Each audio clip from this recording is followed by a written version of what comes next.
This is the time, and we are the ones. Do you feel that? This is it. This is the time. It's not going to, it may get, I was going to say it's not going to get, well, let me not say what it's not going to do, because I don't know. It may move into other expressions, but this, I do know, this is the time, and we are the ones. Turn to somebody and say, this is the time, and we are the ones. This is the time. You know what? I'm going to bring it home a little bit more. Say, this is the time, and I am the one. Yeah, see, because we can get lost in the we. We can hide out in the we. Can't we hide out in the we? But there's no hiding out in the I. So this is the time, and I am the one. I'm the one.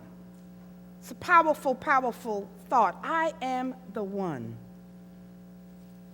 And so I've been giving a lot of thought and energy, of course, to what's taking place, because this time next week, next Sunday, our powerful event, Stand Up for Humanity, will be over. It would have occurred already. But as of today, we are sort of in the final push towards ensuring that everything is covered, that everything is, going to express and be at its highest level. We're trying to make sure that every T is crossed and every I is dotted. Because it takes a lot to pull off something like this of this magnitude. And I'm very grateful. Spirit said, you know what? You need to thank some people ahead of time. I'm very grateful ahead of time for the team that has assembled to really help put this together. I have to give my props to Mr. Chris Diggs. I saw Chris back there. Raise your hand, Chris. Because Chris, yeah. Look, Chris is our project manager, meaning he is overseeing all of the moving pieces, trying to get us all together, holding us all accountable, trying to bring it all into an organizational design that's really powerful. And he does it in such a loving, sweet, wonderful way. That's his nature. It's very good because, see, I don't work well according to other people's time periods. I just never have. I work on my own schedule according to my own time, and he's so gracious and sort of trying to help inch me along the Rev. We need this now, and we need you to do that. And I'm like, yeah, okay, listen, I got it, But thank you, Chris, for your organizational skills and abilities. And, of course, Reverend Cheryl, who is also working very, very hard with him to keep things together and to do all of that. She's working with Daryl over there. They're keeping all the volunteers and the little nitty-gritty going as well. We have, that's Daryl. Raise your hand, Daryl. Yeah, we got Karen Mack. I saw Karen over there who's on the team. Thank you so much, Karen. Look, we have our newly formed marketing team with boots on the ground. And so Armida is heading that up. Thank you, Armida, and the people who are actually, I think they had a meeting. They're taking postcards and flyers and going out to various areas around the city and handing it out. And, we can't reach everybody, but we're trying our best to make sure that the word is out there. So they're doing an active job. We have our newly formed social media, who's doing an excellent job of getting it out on Twitter and Facebook and doing films and video. And it's just fabulous. Fabulous. And, of course, I can't forget the entire staff. I called Tracy up. I said, I need this, this, and this, because that's how the Spirit works. Spirit works would be not always in a linear fashion and not always according to what's proper, but it might be 2 o'clock in the morning. And some of you, if you look at my tweets, you might see that I'm up here writing y'all something at 2 or 3 in the morning, because that's when it comes. But I want to thank Tracy for getting our signs and our staff. Raquel and LaToya, the entire staff is really working. Everybody is really working hard to make sure that this is such a success and that it unfolds in divine order. Because it takes everybody's commitment, not just in this event, but in anything that you're trying to do that has moving pieces and parts. But it takes everybody commitment to put on an event of this magnitude, right? There's lots of stuff that has to be done. And if you can imagine, with all the moving parts, and that there's a lot of connections that have to be made, there's a lot of communication that has to take place, right? And just vision that has to be shared, and all of this. And even though we work to our highest ability to do that in anything that we're doing, sometimes things get lost. Sometimes things get mixed up, left out, undone, right? When you put on something, it never unfolds perfectly. There's always something perhaps that gets missed. And maybe when you're bringing together several people and teams to work out all the details, sometimes tensions run high, and communications go haywire a little bit, and it feels like it might be just a little challenging, because everybody really is trying to keep pace with all that is required. When you're putting on something of magnitude, or maybe you're working on a project and you have to rely upon your colleagues or your friends or something, that everybody's trying to keep pace with everything that's required. And I was thinking, how many of us have ever felt like that our own lives have so many moving parts to them that we can't keep up?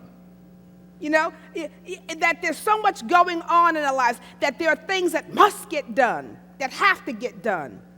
And there are things that are extremely important. And what you're finding, or maybe you're like me, that everything seems to be extremely important, right? So how do you prioritize? How do you make the decision? Because everything matters. And that we're trying to juggle several balls in the air to make sure we get this done, that done. And it's sort of like the sign of the times. The energy that is on the planet is very amped up and ramped up energy. And so it's no secret that this energy would also find its way into our expressions and into our lives and affairs. And so we have to somehow figure out, because this is not like life on the prairie days. Because when life back then was quite simple, was it not?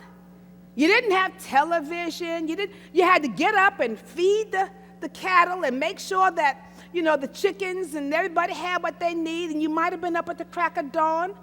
And then you went back and you rested and you did stuff in the house. And when the sun went down, you went down.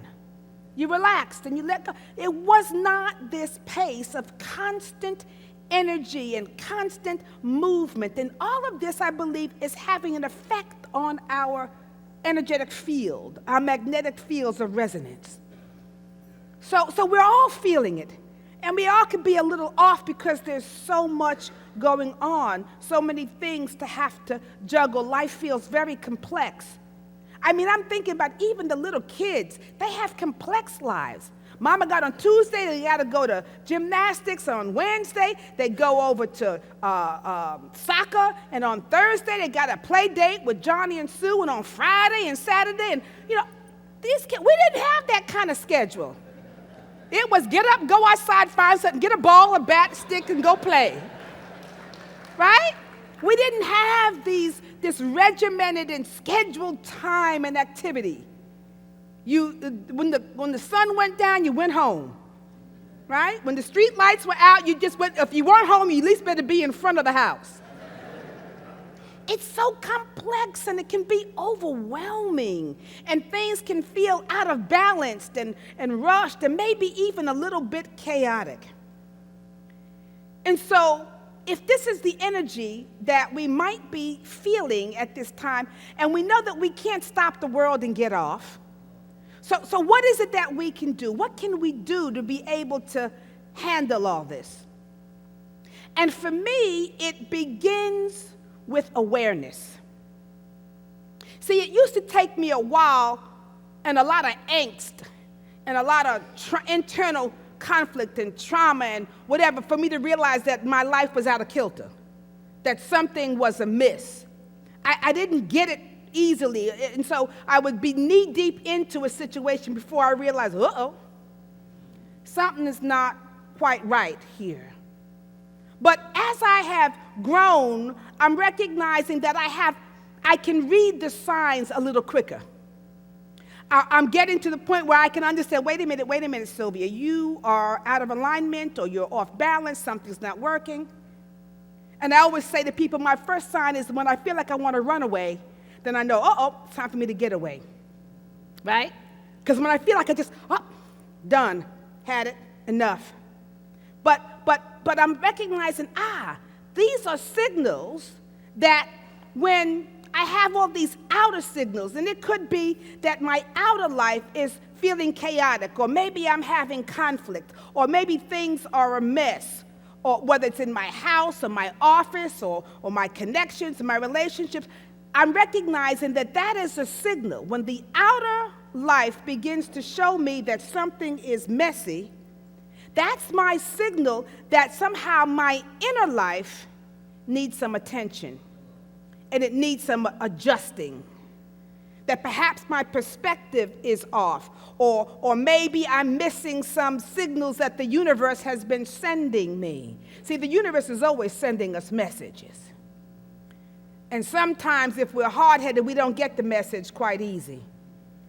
And then you have to get the, little harder message, or the old spiritual 2x4 for you to wake up and recognize, wait a minute, the universe is conveying something to me. And so whenever I get now to the point where I'm starting to recognize quicker, you're out of alignment, Sylvia, you're out of balance, something's not working, and I need to get back, then that's my signal that I need to stop and pay attention. That I have to stop and pay attention, and I always say pay attention so that I can pray attention. You might need to pray attention, right? I heard a statement yesterday that said, whatever you ignore, you empower. And I thought, that's really deep. And then I thought, that can be taken in several ways. Whatever you ignore, you empower. And it's powerful because, there's so many levels to that statement. Because there are some things that you might not want to focus on because it is limited, or it's bringing the focus would be on negativity. And you don't want that in your consciousness. So some things you want to ignore and let be. You don't want to bring that attention to that or bring it into your sphere, right? You don't want to hold that kind of vibration. So you might want to ignore that. But at the same time, it may be, even though it's limited or negative, there may be something for you to see. So you've got to define and decide, what is it that I need to, is this a time to pay attention, or is this a time for me to let go? Because there are some things that, even though we don't want to give our energy to it, we have to give energy to it so that things can grow and unfold, right? You want to give energy to it so that your life can unfold. There's a statement, another idiom that says, your energy flows where your attention goes. So whatever you're putting your attention on, your energy is there. And if your attention is on something that you don't want, that's where your energy is. And you're going to do what? Create more of what you don't want. So you've got to be conscious and aware of, where is my attention going? What am I holding in consciousness? What is the energy and the vibration that I'm sending out and flowing with? Because I have to figure out, is this something that needs my attention? Does it need my focus? Is it energy that I want to grow and I want to unfold, or I want to manifest? If so, then I place my energy and my focus and my attention there. But yet, there may be things that I don't want to place it there because it's the quality of the thought. I need to place my energy someplace else. At the same time, if I'm ignoring something that really is calling for my attention, I'm just digging a deeper hole for myself, right? Because the universe is screaming, hello, wake up. And so we have to figure out what is going on. The other idiom that I like, or that I find is powerful, that says nature abhors what? A vacuum. Meaning that there are times when there's empty space going on. And if we have empty space, a vacuum, that something will jump in to fill it. That nature's going to fill any empty space that it finds because it abhors a vacuum. And so I began thinking about that, and I thought, so what have you given Are there things, or what have you not given your conscious attention to? And then something jumped up and filled your life and colored your experience, right? You know, I look at my calendar. If there's not something on that, the universe, it just keeps filling up. There's a vacuum, oh, there's a space, and it's like, wow, something else to do there, here. But I want to be conscious about this. But where haven't I given my conscious attention to? And then all of a sudden something jumps up and fills itself into my life and my affairs because I wasn't, what? Paying attention. The universe has a way of getting our attention. And I'm learning that whenever there's chaos, whenever chaos reigns or confusion or whatever, or conflict, then that is a signal. It is a signal to pay attention. Not only to pay attention, but to pray attention. And that phrase, to pray attention, comes from my colleague, Reverend Diane Scrivenger. And she has a book on that. But so when stuff is out of order and I'm like, whoo, what's going on? That's my signal. I might need to not only pay attention, but I need to do what? Pray attention. And praying attention means getting back to the spiritual energy and focus that is going to rightly fill our consciousness. It will rightly fill our thoughts and fill those empty thoughts or the vacuum that we've created in consciousness. And I call empty thoughts like empty, like empty calories. Empty calories, you may have some calories, but if they're empty calories, they're not adding anything positive to the body, right? It's an empty calorie. Well, we have empty thoughts. There are thoughts that are there, but they're empty in that they're not adding anything of value to your consciousness. So they're like what I call it's a vacuum consciousness. There's nothing in there but empty thoughts, limited thoughts. And so we have to shift and figure out how can I change what is an empty thought?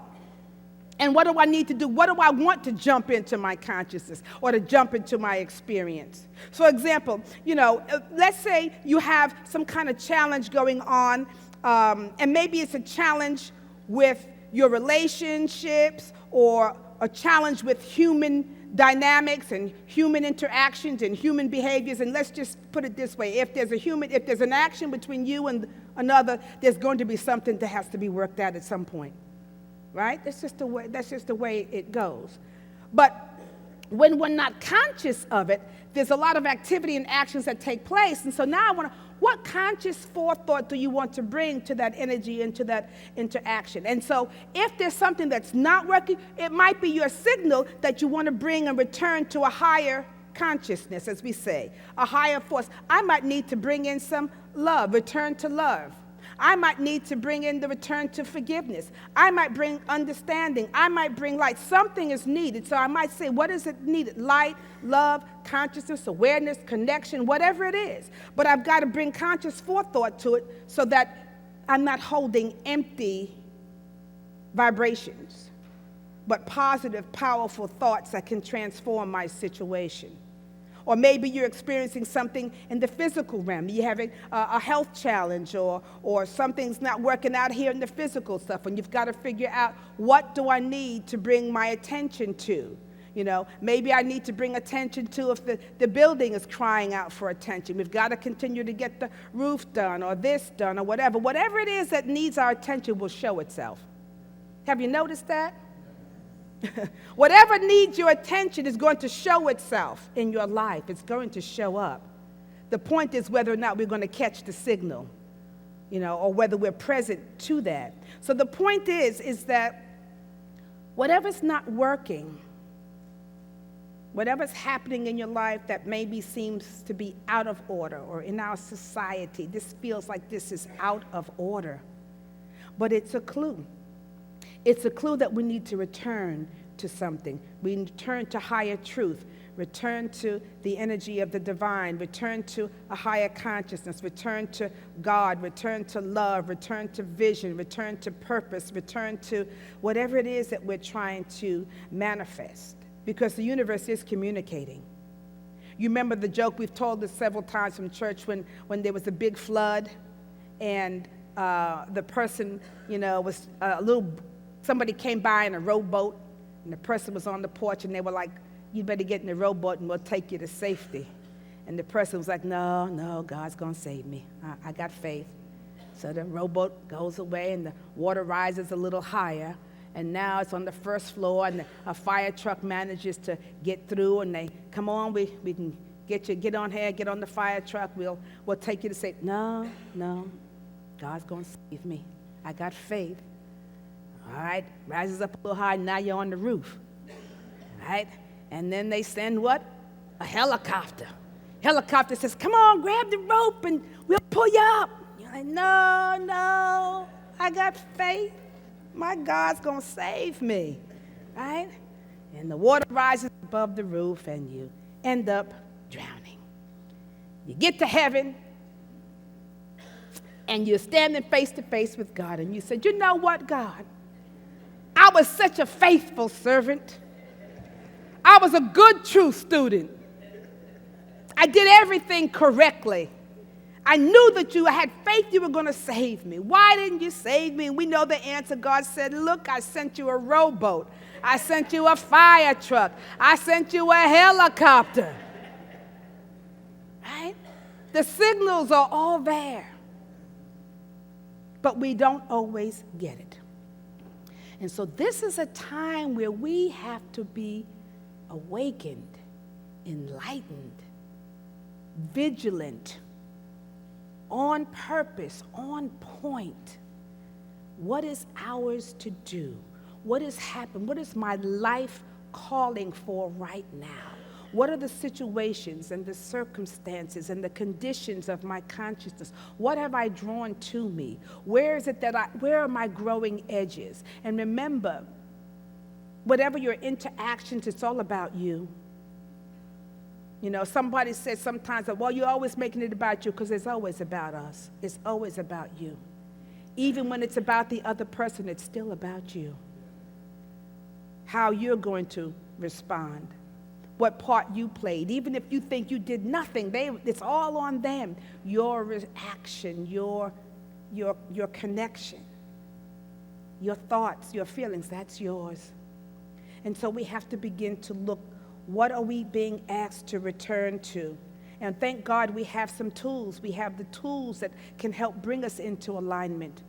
We here know that there are spiritual things that we can do and spiritual tools that we can hold up to. The first thing is to be aware. Awareness is the key to everything. Be aware of what's taking. Are you present to your life? Are the lights on but nobody's home? Are you not even home to your own experiences? Because it's easy to distract ourselves and not really want to look, because it can feel easier to do that than to be present and to address what's taking place in here. But be present to yourself. So become aware. See what's showing up. What is showing up for healing? What is showing up for growth? What is showing up for your learning? Because the greatest thing that you can do is learn what's taking place within your own being and in your own consciousness. And after you see what's showing up and what's taking place and what your growing edge is and what's being revealed to you, then you have to be about it. Then you've got to begin to move to do something about it, right? Once our inner house is in order and we begin to see clearly, then we got to get to stepping. Then you have to get to, to either step up, step in, step out, step around. But there's a movement that must take place. And this is why, I said, stand up for, what's the movement?